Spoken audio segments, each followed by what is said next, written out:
Hola, mi nombre es Rubén Herranz y voy a hablarles sobre los orígenes jurídicos de la discriminación por edad en el derecho norteamericano.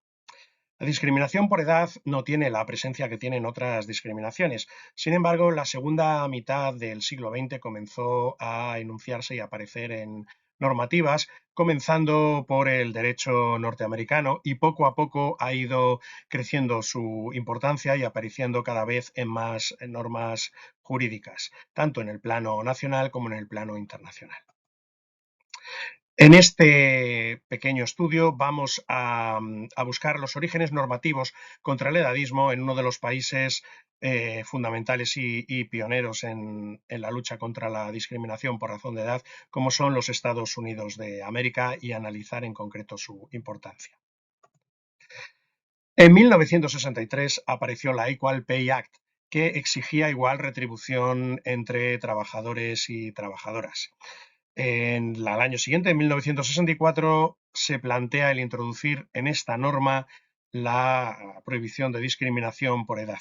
Sin embargo, esa iniciativa no tuvo éxito. No tuvo éxito porque consideraban que no debía incluirse una circunstancia que era inmutable, que no aparece en el nacimiento, que es temporal y que además es universal.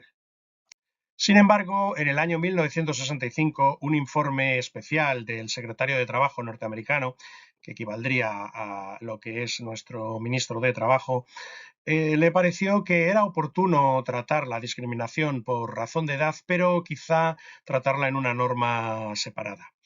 Alertaba además este informe de una situación preocupante, y es que prácticamente el 50% de las ofertas de trabajo en los Estados Unidos rechazaban a los mayores de 55 años de modo directo, y un 25% de las ofertas de trabajo no deseaba eh, que pudieran optar a estas ofertas las personas mayores de 45 años.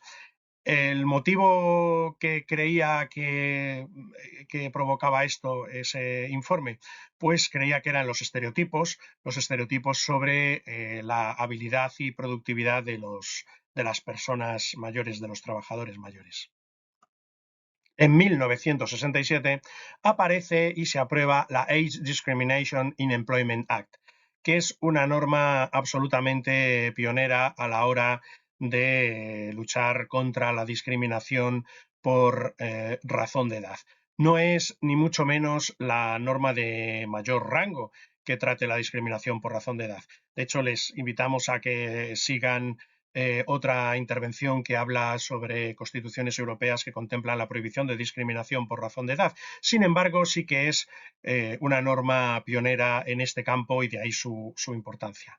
Se trata de una norma laboral contra la discriminación en los Estados Unidos de los trabajadores de más de 40 años. Declara por primera vez que los trabajadores más mayores están en desventaja frente a otros trabajadores para encontrar y para mantener sus puestos de trabajo, que es frecuente encontrar que hay límites arbitrarios de edad en el mercado de trabajo, y también declara que a veces estos trabajadores mayores sufren denegación injustificada de beneficios que sí que tienen otros trabajadores por el mero hecho de ser más jóvenes.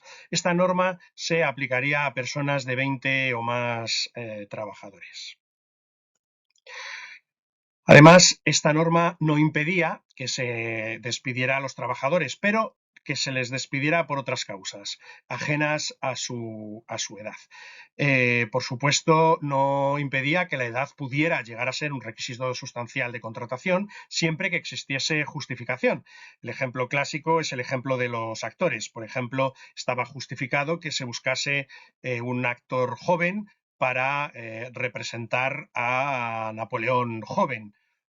Sin embargo, no impedía que se tomaran acciones positivas hacia los trabajadores mayores, aunque en algún estado de los Estados Unidos esta norma estas acciones positivas podían ser contrarias a derecho. No era así en la mayoría de los estados norteamericanos, y por tanto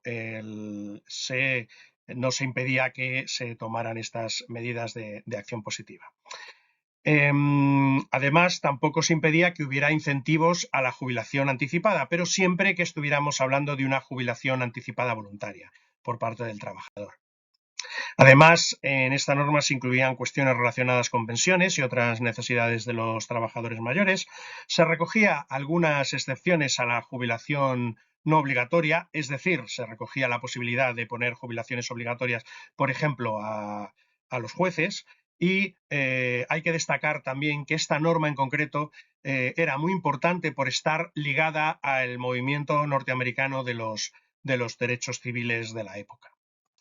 En conclusión, podemos decir que, bueno, aunque es complicado, es difícil hacer un balance, sí hemos encontrado planteamientos doctrinales que hablan de cierto efecto positivo en los trabajadores y además hemos visto cómo claramente eh, eh, había indicios de que se había beneficiado a los trabajadores de más de 60 años, especialmente con la eliminación de la jubilación forzosa. Asimismo, se habían mejorado las condiciones de trabajo de los trabajadores más mayores. Además, es muy importante que esta norma fuera en un país como los Estados Unidos, un país donde desde la perspectiva laboral europea, pues los Estados Unidos prima sobre todo la libertad contractual. Y esta no cabe duda que ha sido una norma que ha tenido una significativa influencia en normas de todo el mundo, al ser la primera y además al haberse aprobado en un país como los Estados Unidos. Muchas gracias.